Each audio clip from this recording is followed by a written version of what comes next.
Assalamualaikum warahmatullahi wabarakatuh. Salam pujastuti, salam nemo budaya untuk kita semua.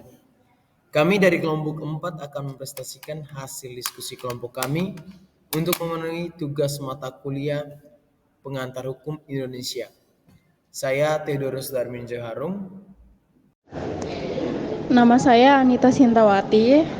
Saya Rindy Ayu Lestari. Saya Inaya Aulia Sabila. Saya Kezia Margareta Zai. Saya Miranti Awalia Fahmi. Sedikit perkenalan singkat dari kami. Selanjutnya materi pertama dari judul yang kami bawa akan disampaikan oleh Naya. Pancasila telah dinyatakan kedudukannya oleh para pendiri negeri ini sebagaimana terlihat dalam Undang-Undang Dasar 1945 dalam penjelasan umum bahwa Pancasila adalah cita hukum atau Rechtschiede yang menguasai hukum dasar yang tidak tertulis. Untuk itu kita perlu mengetahui apa sih cita hukum itu. Jadi, cita hukum ialah konstruksi pikir yang merupakan keharusan bagi mengarahkan hukum kepada cita-cita yang diinginkan masyarakat. Cita hukum yang diinginkan bangsa Indonesia adalah cita hukum Pancasila. Secara mikro, cita hukum Pancasila merupakan hukum yang merangkum segala nilai, konsep, kepentingan yang secara elektif mengambil unsur-unsur terbaik kesadaran hukum masyarakat Indonesia. Bagaimana sistem hukum nasional saat ini? Sistem hukum yang berlaku di Indonesia adalah sistem campuran. Sebagai negara bekas jajahan Belanda, sistem hukum Indonesia cenderung mengikuti sistem hukum Civilau atau hukum Eropa kontinental. Namun, dengan pembentukan peraturan perundang-undangan di Indonesia, sistem hukum Islam ikut mempengaruhi. Hal ini karena sebagian mayoritas penduduk di Indonesia beragama Islam. Adapun keberadaan hukum adat juga turut mempengaruhi dalam sistem hukum Indonesia. Beberapa aturan di bidang hukum waris, hukum agraria, hingga hukum pidana secara terbatas juga dipengaruhi atau mengadopsi dari sistem hukum adat. Upaya apa saja yang harus dilakukan untuk penegakan hukum Indonesia? Yang pertama, mendidik moral, memberikan bantuan hukum, meningkatkan kualitas aparat penegak hukum, serta mengapresiasi penegak hukum. Yang kedua, penegakan hukum adalah proses dilakukannya upaya untuk tegaknya atau berfungsinya norma-norma hukum secara nyata sebagai pedoman perilaku dalam lalu lintas atau hubungan hukum dalam kehidupan bermasyarakat dan bernegara.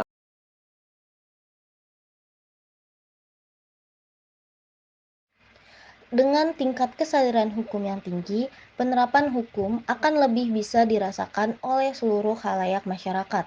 Nah, bagaimana sih cara menerapkannya?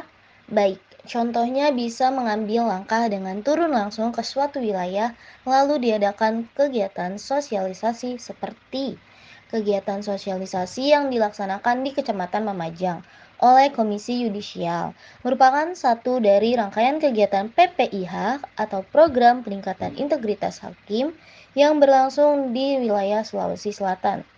Komisi Yudisial juga bertanggung jawab untuk memberikan edukasi kepada masyarakat terkait pentingnya pengetahuan hukum di masyarakat. Berharap dengan tingkat pengetahuan soal hukum yang cukup baik, dengan sendirinya kesadaran hukum masyarakat juga akan lebih baik dan lebih dapat mendorong masyarakat untuk menerapkan kepatuhan hukum dalam kehidupan sehari-hari, sekaligus membantu Komisi Yudisial dalam penegakan hukum. Kegiatan sosialisasi yang dilakukan di Kecamatan Mamajang menjadi pilot project bagi Komisi Yudisial di Sulawesi Selatan untuk menyebarluaskan informasi terkait penegakan hukum. Setelah kegiatan tersebut diharapkan terbentuk komunitas kecil di lingkungan RW ataupun RT yang akan rutin memberikan sosialisasi atau edukasi soal hukum kepada masyarakat. Bagaimana cara mewujudkan cita hukum? Cita hukum adalah konstruksi pikiran yang mengarahkan hukum pada tujuan masyarakat. Cita hukum dapat berbeda antara negara satu dengan negara lain, namun secara universal bertujuan memberikan kepastian hukum, kemanfaatan, dan keadilan bagi masyarakat. kepastian hukum mengacu pada peraturan yang jelas dan tidak dapat ditafsirkan secara multitafsir. Sedangkan kemanfaatan dan keadilan mengacu pada manfaat bagi masyarakat luas dan perlakuan yang adil. Untuk mewujudkan cita hukum dibutuhkan produk hukum yang tegas, adil dan tidak memihak, serta karakter dan profesionalitas yang baik dari penegak hukum. Dalam menjalankan cita hukum, diperlukan penguatan norma dan etika di masyarakat. Sebagai generasi muda, kita dapat mendukung terwujudnya cita hukum dengan menjadi moral force, berperilaku taat hukum, dan memiliki good karakter. Perilaku taat hukum ini ideal dilakukan secara sadar dan bukan karena pengaruh orang lain atau pengawasannya. Dengan penegakan rule of law, cita hukum dapat terwujud dan keadilan bagi warga negara dapat terjamin. Apakah tujuan dan cita hukum di Indonesia sudah tercapai? Jawabannya masih belum tercapai secara mutlak. Sekalipun Indonesia dikenal sebagai negara hukum seperti yang tercantum dalam Undang-Undang Dasar 1945 Pasal 1 Ayat 3. Karena penegak hukum yang sebenarnya punya hak dan wewenang untuk memutuskan suatu keputusan lebih mementingkan kepentingan rakyat dibandingkan kepentingan pribadi. Lalu, faktor apa yang mempengaruhinya? Salah satu faktor yang mempengaruhi karena penegakan hukum di Indonesia masih belum berjalan dengan baik dan begitu memprihatinkan.